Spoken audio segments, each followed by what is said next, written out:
Salam Bapak Ibu, selamat pagi. Hari ini kita akan mendengarkan renungan firman Tuhan yang akan saya beri tema Aku Tahu Penebusku Hidup. Nat yang saya ambil yaitu di dalam kitab Ayub pasal yang ke-19 ayat yang ke-25.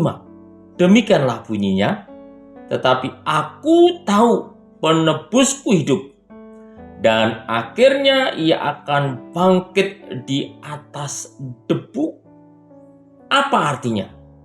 Artinya suatu hari nanti Tuhan akan berdiri di atas bumi ini untuk menghakimi segala sesuatu.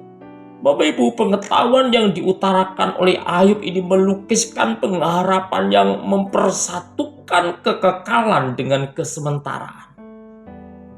Aku mengetahui Tuhanku, penebusku hidup. Ini kalimat pertama dalam Alkitab yang mencetuskan iman orang Kristen yang melampaui segala agama. Karena penebusku adalah penebus yang mengalahkan kematian. Penebus yang bangkit sehingga dia hidup.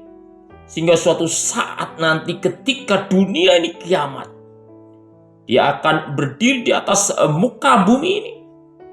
Tidak tahukah Bapak Ibu bahwa ayat yang ditulis Ayub ini begitu penting?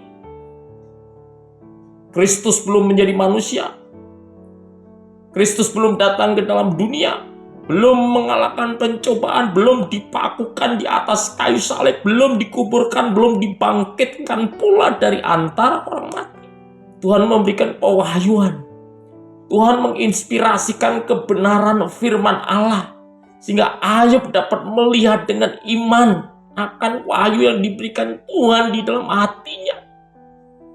Dia mengetahui sedalam-dalamnya bahwa penebusnya hidup, yaitu Kristus.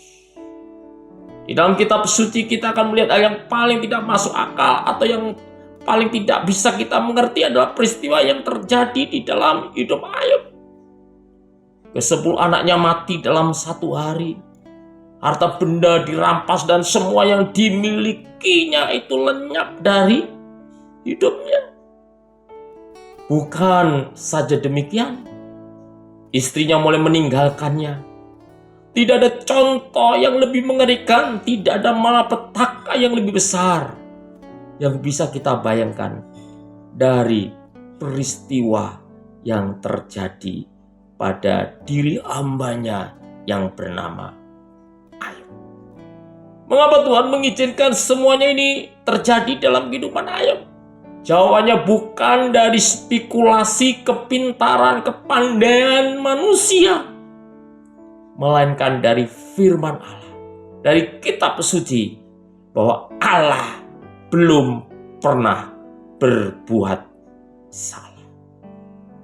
Dan di dalam segala penderitaan, kesulitan, dan bahkan kematian yang terjadi pada diri orang-orang yang mengasihi Tuhan, orang-orang yang mencintai Tuhan, sesungguhnya ada rencana dan pemeliharaan yang kekal, yang jauh lebih tinggi daripada orang-orang yang fasih lidah untuk berdebat. Dari pikiran-pikiran yang penuh dengan logika dan spekulasi-spekulasi, dari sebuah jawaban yang tidak sempurna. Dan kita melihat akhirnya Alkitab mencatat dan menjelaskan bahwa Tuhan akhirnya mengembalikan semua milik Ayub yang hilang itu dengan berkat 2 kali lipat dari sebelumnya. All things works together. Itu banyak yang Tuhan perbolehkan terjadi di dalam kehidupan kita.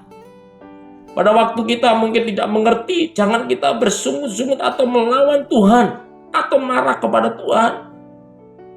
Ya, kita orang percaya belajar sabar untuk menunggu, serta berkata di dalam hati kita, Tuhan, apa yang kau kerjakan lebih besar dari kemungkinan aku mengerti. Biarlah aku sabar dan hanya taat kepadamu.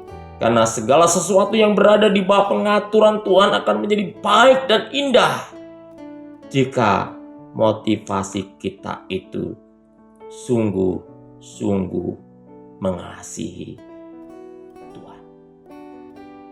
Bapak Ibu, dengan kebenaran firman Tuhan yang kita dengarkan pada pagi hari ini, yang akan membuat kita mempunyai sebuah iman yang tangguh, iman yang tahu bahwa penebus kita dialah Allah yang hidup, dialah Allah yang bangkit, yang sanggup menolong kita sampai sekarang.